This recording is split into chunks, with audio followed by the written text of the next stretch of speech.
Previously on this channel, young, fit and agile me had a heart attack, and I really like sharing this story. I survived. I had really bad gas, pain in the neck. I had gas. Don't look at the strange man. The world was full of idiots that morning. The guy hit me in the back of the head. Me mate, you don't look good. Why did you not just take out your phone? I must have had something else on my mind. Terry's having a heart attack. I survived. I can't do anything about it. 6 people walked past me. I'm going to die. I survived. Oh God, what have I done? Are you having a panic attack? Oh my God, you're having a heart attack! Do you mind if I phone an ambulance? The pinkest taxi in the world pulls up. Put me in the taxi and he'll take me to the Royal. I remember a car mounting the pavement. You'll do anything to get the day off work. Oh God! The pain went away. This isn't a heart attack. Fake it. Hear the sirens. I'm okay now. How long were you at medical school? I'm not. I work up there. Right, well shut it and let me do my job. He said, yeah, we need to put you in the back of the ambulance, Mr. McHugh. And now, part 2. So I'm in the back of the ambulance and I'd already decided that this wasn't a heart attack. So I was actually really enjoying it. I'd never been in the back of an ambulance, not for a real reason. And then I can honestly say dignity went right out the window. They undid my shirt, opened it up, and they saw my chest. For anyone who doesn't know, I'm quite hairy. And there was no way that the things that are meant to stick to your chest were sticking through this hair. So the paramedic gets out a big razor and starts shaving my chest. And his razor snaps. I got a dirty look. So he goes and gets another razor and starts shaving my chest again. And the second razor snaps. And he slapped me. Can I just say, this wasn't the only time I got slapped today. I get slapped in total 3 times that day by medical professionals. None of them seriously, obviously, but you just don't expect to get slapped when you're having a heart attack. He then commented on the fact that they have to supply their own razors and I need to stop breaking them. And all I could say was, it's not my fault. Sorry, I really enjoyed this day.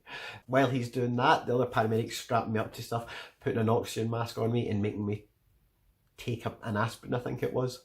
Eventually he manages to shave bits of me and sticks stuff to me and then tells me he's going to watch something on a machine. At no point has anybody actually said this is a heart attack yet, so I'm still in cloud cuckoo land thinking that this is just really bad gas. So I'm in the ambulance, I'm strapped up to all the machines and I've got the mask on and there's a slit in the door and I can just see my manager standing by herself on the road. If she's watching this, I don't want to embarrass her. She doesn't like publicity and things like that, but she is one of the kindest, most beautiful people I've ever met in my entire life, with a heart the size of this planet.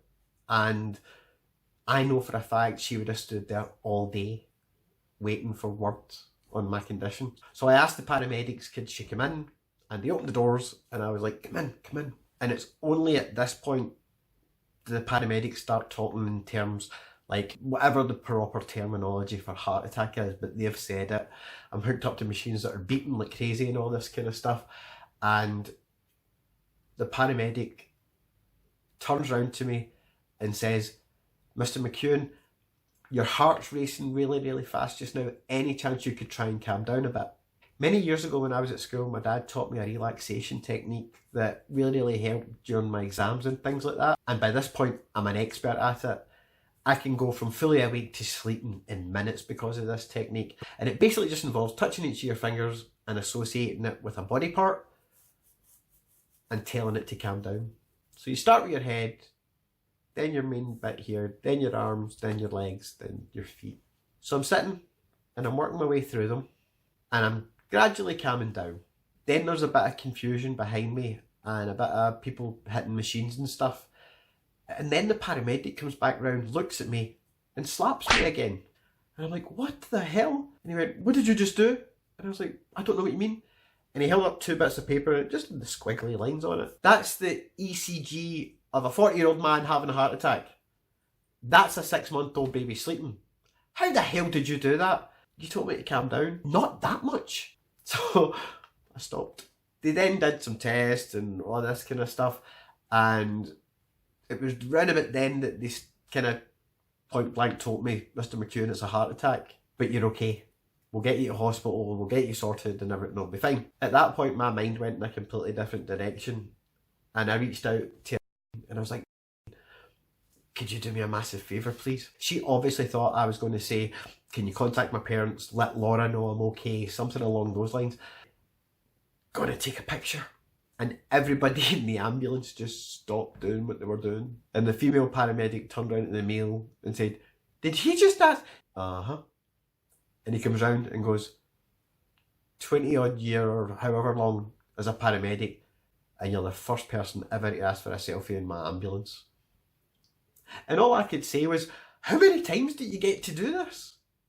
I wasn't going to miss the opportunity to get a picture. So for the next couple of minutes, we're all just sitting talking, and they're monitoring me and taking notes and things like that. Then one of the machines behind me just starts beeping.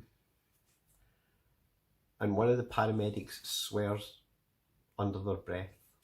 He comes round and says, Mr. McEwen, see that really cool trick you did a minute ago calming down? Any chance you could do it again? And I'm just still not entirely sure what's happening. And I was like, why? And he goes, we've got about 12 minutes to get you to hospital. And without thinking, I asked him, what happens in 12 minutes?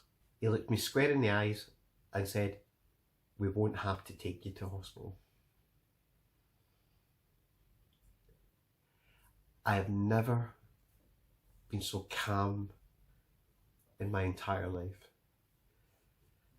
I didn't hear anything else. Pretty sure I could hear my own heartbeat. And I remember lying there and tears just rolling down my cheeks. There was no effort. There was no pushing, there was no sobbing. The tears just started rolling down my face. And it suddenly hit me. I get 12 minutes to live.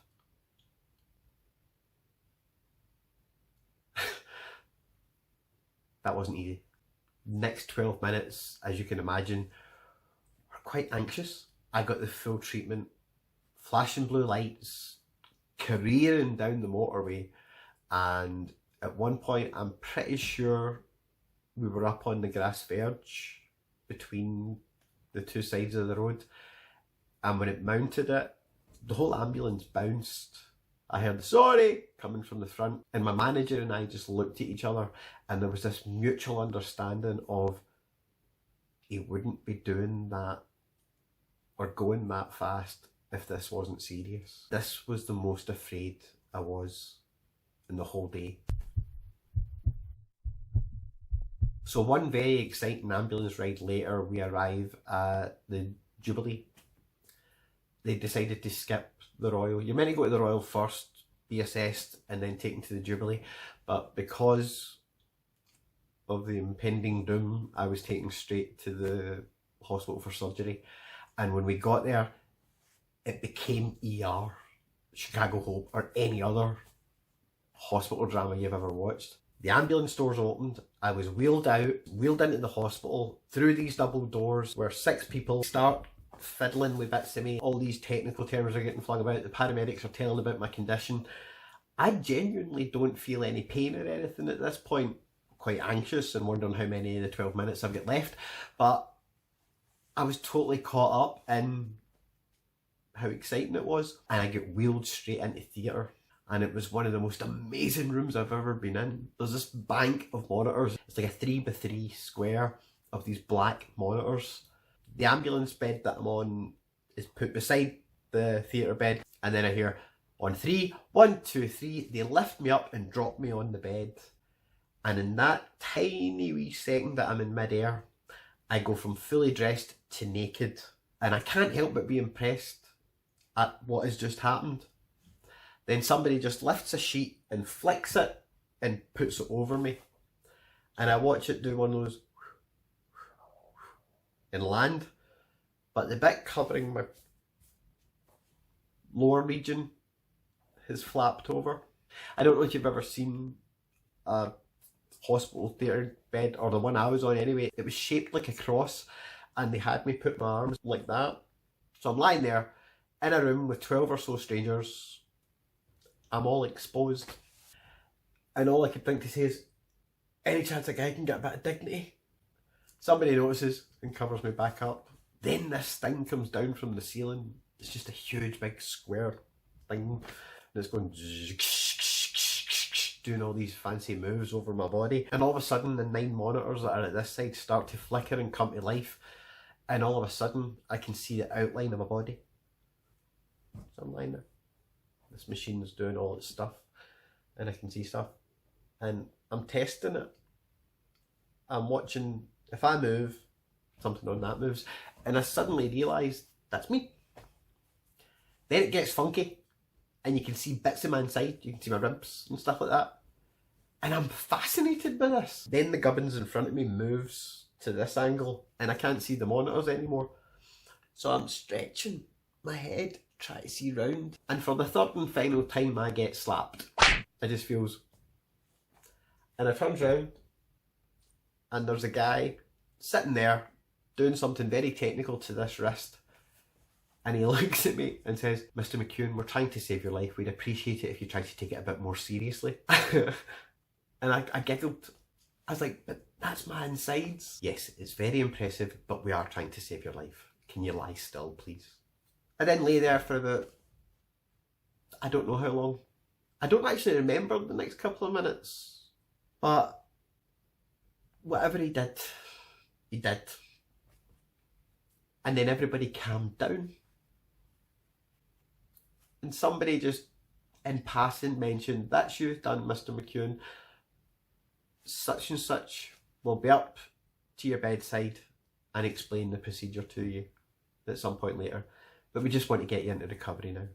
And now for a preview of the final part in this series. I was in the TARDIS and the real world came crashing in on me. Don't touch it, don't play with it. Fell asleep staring at it. I kept calling it my episode. What does it matter what I call it? Peter Pan syndrome. I'm going to live forever. It's just a sign of how frail we can all be.